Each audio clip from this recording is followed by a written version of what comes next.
Erectile dysfunction is one of the most misunderstood signals in modern health. Most men assume it's a performance issue, a confidence issue, a hormone issue, but the body doesn't work that way. Sexual function is not something the body tries to do, it's something the body allows. When conditions are right, and when those conditions aren't met, the body doesn't negotiate, it doesn't explain itself, it simply withholds function. Not as punishment, not as failure, as information. Today, we're going to look at erectile dysfunction for what it actually is, a signal about safety, circulation, and surplus, and how function begins to return when those signals are restored. Why the body withholds function. Reproduction is one of the most energy-expensive processes in the body.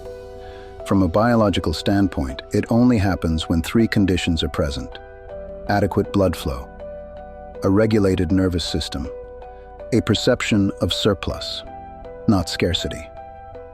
When stress becomes chronic, sleep becomes fragmented, inflammation rises or energy drops, the body reprioritizes. Blood is redirected, hormones are downregulated, sensitivity decreases, not because something is broken, but because the body is conserving resources. Here's the key truth most people never hear. A body preparing for danger does not invest in reproduction. Erectile dysfunction is often the earliest sign that the body no longer feels safe enough to invest energy beyond survival. The nervous system connection. An erection is not a forceful event, it is a parasympathetic event, meaning it only occurs when the nervous system shifts out of fight or flight and into rest, connection, and openness. Chronic stress keeps the body locked in sympathetic dominance. Elevated cortisol, constricted blood vessels, reduced nitric oxide signaling. This state is excellent for responding to danger. It is terrible for sexual function, which is why anxiety-related erectile dysfunction is so common and so misunderstood. The desire may still be there, the attraction may still be there, but the nervous system never receives the signal that it's safe to let go. Let's dismantle a few myths that keep men stuck. Myth number 1, if desire is there, function should follow. Desire is cognitive and emotional. Erection is vascular and neurological. You can want deeply and still be physiologically unavailable. Myth number 2, this means testosterone is low. Testosterone matters, but it is not the first domino. Sleep deprivation, stress, and inflammation suppress function long before testosterone reaches clinical lows. Myth number 3.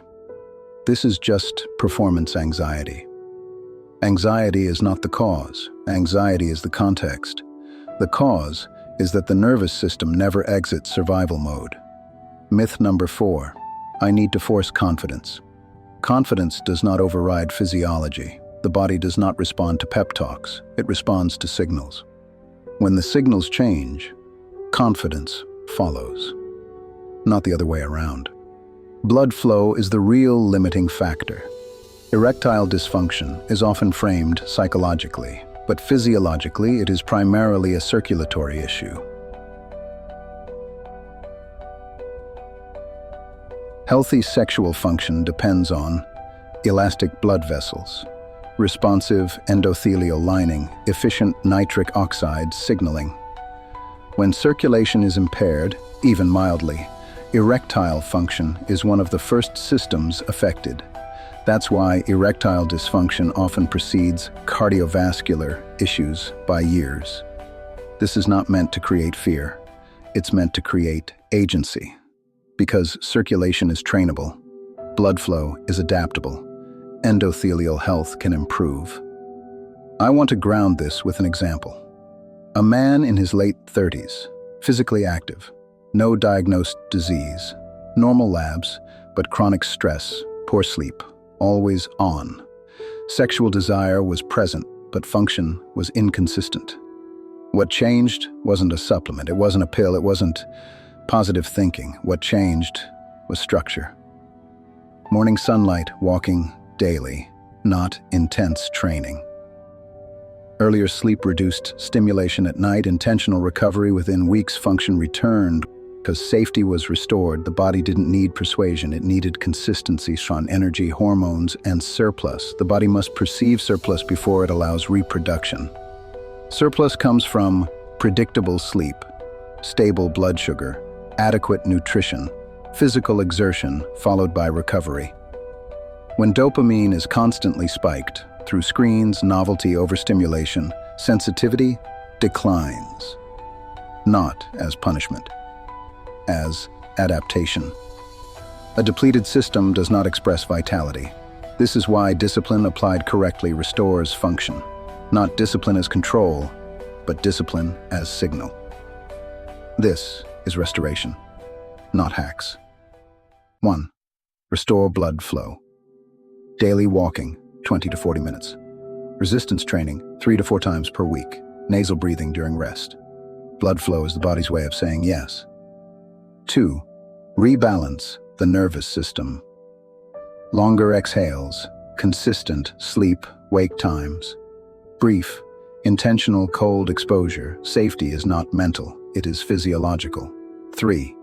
Reduce dopamine saturation, limit pornography, reduce late-night screen exposure, restore anticipation. Sensitivity returns when stimulation is reduced. 4. Signal surplus through structure. Morning sunlight, regular meals, physical exertion followed by rest. Discipline tells the nervous system, resources are predictable. And when resources are predictable, the body relaxes. Erectile dysfunction is not a verdict. It is not a failure. It is not permanent. It is a message. And when the body receives new signals of safety, of circulation, of surplus, function doesn't need to be forced. It returns, because the body has always known what it's doing. If this clarified what's really going on, stay with the series. We're not just naming problems here. We're restoring capacity.